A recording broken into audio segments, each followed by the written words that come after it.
Academy of debate and ডায়ালগের পক্ষ থেকে আপনাদেরকে অভিবাদন জানাচ্ছি।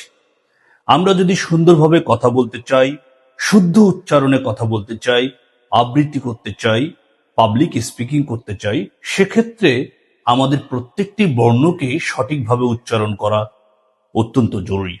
আজকে আমি একটি ছোট বিষয়ের উপরে আপনাদেরকে একটু ধারণা দিতে চাই।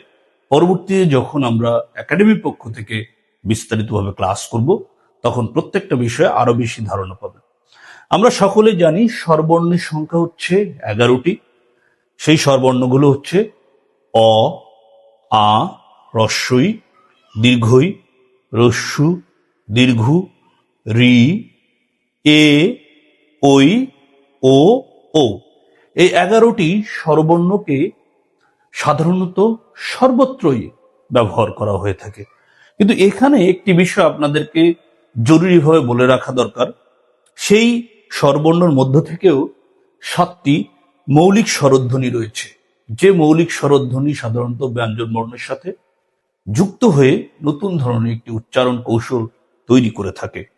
সেই মৌলিক স্বরধ্বনিগুলো হচ্ছে অ, আ, ই, উ, এ, ও, এ। এই 7টিকে বলা হয় মৌলিক স্বরধ্বনি।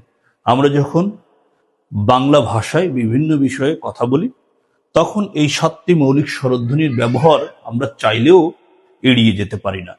এই মৌলিক স্বরধ্বনিগুলো সম্পর্কে আরো বিস্তারিত জানতে আপনারা যুক্ত হয়ে যান একাডেমি অফ ডিবেট অ্যান্ড ডায়ালগের সাথে।